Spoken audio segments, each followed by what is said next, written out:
Self-discipline, the biological argument. The assumption is that some people are endowed with self-discipline and others are not.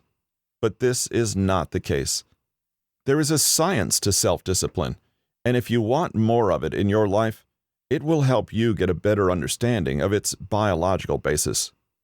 In this chapter, you will learn about the biology of self-discipline and how you can target certain areas of the brain to improve it. The human brain contains an estimated 100 billion neurons, the minuscule cells responsible for our behaviors and thoughts. Neuroscientists Todd Hare and Colin Kammerer conducted a study in 2009 in which they used functional magnetic resonance imaging machines, fMRIs, to record the brain activity that takes place when people are engaging in tasks that require them to use self-control and discipline. The participants were given a choice between accepting a small financial reward at the immediate conclusion of the study or a larger financial reward at a later date.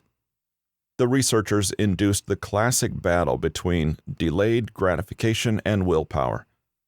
They discovered that there was a high level of activity in two areas of the brain called the ventral medial prefrontal cortex and the dorsolateral prefrontal cortex when participants were making decisions based on the choices made immediately or in the future. The activity in these regions of the brain was higher when choices were made that would benefit them in the long term. The study concluded that some people find self-discipline easier than others based on the activity and the structure of their prefrontal cortex. The findings of this research are very significant because they highlight the fact that we cannot decide to become more self-controlled and expect to be successful if we haven't developed the skill previously. When you make healthy choices, self-discipline is strengthened. On the other hand, making unhealthy choices diminishes self-discipline. If you find it difficult to say no to sweet treats, you can't stick to an exercise routine, or you can't stop scrolling through YouTube to do something more productive, don't worry. There's still hope for you because you can improve your self-discipline. Delayed gratification. In 2011, the participants of the Stanford Marshmallow Experiment were re-evaluated. The Stanford Marshmallow Experiment took place in 1972, and it was discovered that the participants who found it easier to delay gratification experienced increased activity in the prefrontal cortices. There were also differences in the ventral striatum, the area of the brain linked to addictions, when they were using self-control to make a decision between healthy and unhealthy options. It was also found that the participants who were able to delay gratification were more successful in all areas of life in comparison to the participants in the immediate gratification group. The study revealed that a decision as simple as choosing whether to eat a marshmallow immediately or later determined the way they made decisions in adulthood. The evidence from studies on self-discipline does not point to genetic predisposition as to why some people have higher levels than others. However, we can conclude that self-discipline is a skill you can master if you're willing to put the work in. Weightlifting strengthens the body, and if you target the areas in the brain mentioned in the studies, they will increase in strength. If you are listening to this audiobook, there's a chance you are struggling with self-discipline. I would like to encourage you not to feel saddened by your current circumstances. There's no denying that any skill is easier to master during childhood. However, that does not rule out the possibility of improving your self-discipline now. When exercised consistently, willpower and self-discipline will improve, and you will experience lasting results. All skills operate under the same principle. The more you practice, the better at it you will become. Focus and executive functions. Your level of focus will affect the extent of your self-discipline.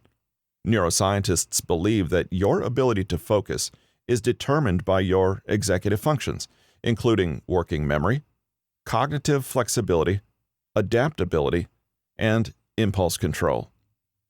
Discipline requires you to set goals, filter distractions, control unhelpful inhibitions, prioritize activities, and pursue the goals that you have set.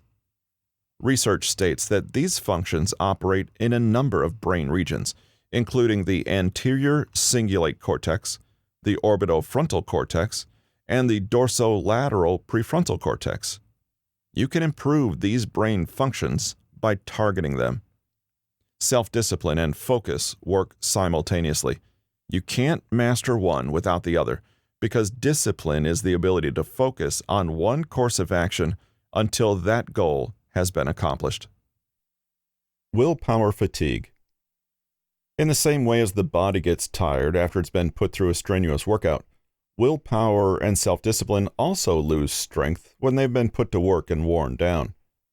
Since there is a biological basis to these skills, the brain of a person who said no to a slice of cake 10 times is different from the brain of the person who eats the slice of cake each time it is offered to them. This means that even if an individual is extremely self-disciplined with a lot of willpower, it will eventually run out if they are continuously faced with temptation. In the same way, it is possible for a person to lift weights for 24 hours without a break. It is also possible for a person to exercise their willpower for 24 hours without taking the time out to replenish it. In 1996, psychologist Will Baumeister conducted a study in which he evaluated a phenomenon known as willpower depletion. The study involved leaving 67 participants in a room with freshly baked sweets and bitter radishes. One group was allowed to eat the sweet treats, while the other group was told to eat the bitter radishes. They were then taken to another room where they were asked to solve a puzzle to evaluate their persistence. The radish eaters did not have the strength of mind to resolve the puzzle and gave up before the group who had eaten the sweet treats. The radish eaters' inability to focus on the task resulted from the fact that their willpower had already been depleted in the previous task, and now they wanted to take the path of least resistance. Willpower protection. The main priority for the brain is survival. Today, we have enough knowledge to know that temporary low sugar and low energy levels are not life-threatening. However, because of the biology of the brain, it does not know this, and as soon as it receives a warning message that something in the body is out of alignment, it protects you by going into survival mode. When the brain is operating in survival mode, it begins to crave instant gratification, which leads to binge eating and other negative behaviors linked to a lack of self-discipline. Therefore, the best way to build self-discipline is to remove yourself from temptation. For example, if you're struggling with your diet, replace your cupboard of unhealthy foods with healthy choices and meals. When you go grocery shopping, stay away from the aisles selling sweet treats and immediately make your way to the aisles stocking healthy foods. By using these strategies, your willpower is only tested during the time you spend in the store, as opposed to trying to resist the temptation to eat your stash of cookies in the cupboard every evening over and over again. Another way to protect your willpower is to go shopping after dinner. You won't be hungry because you just consumed a filling, healthy meal, which means you're less likely to buy a bag of chips to hold you over until dinner. What you're doing here is creating conditions in which your vulnerability is not used against you, and you are not forced to use self-discipline. Even if you don't struggle with healthy eating, you can use the same strategies for any areas of your life where you lack self-discipline. Stress is another biological factor that contributes to willpower. When we are under pressure, the body protects itself by going into fight or flight mode. In this state, we're more likely to act on impulse and do things without thinking. The prefrontal cortex malfunctions when we experience stress, and the brain is only capable of functioning on short-term outcomes. When the prefrontal cortex is not operating at its full potential, we're more likely to make bad decisions. The principle of discipline is simple. As a mentally stable adult, you know the difference between right and wrong. You understand that if you choose to watch Netflix instead of working on your goals, you will never achieve them. Discipline is about doing what you know you've got to do, even when you don't feel like it. But for your efforts to make a difference, you must be consistent. Slacking off every other day isn't going to get you to your destination any more quickly. Consistency builds momentum, and that's how dreams become a reality. When you're aware of what discipline demands, you are more likely to choose to do the right thing. Remember, there is a biological process to discipline, and similarly to any other habit, the brain is programmed to accept it as the norm the more you practice it. There are several benefits associated with self-discipline that I'll discuss in the next chapter. This has been The Power of Discipline: How to Use Self-Control and Mental Toughness to Achieve Your Goals. Written by Daniel Walter, narrated by Russell Newton.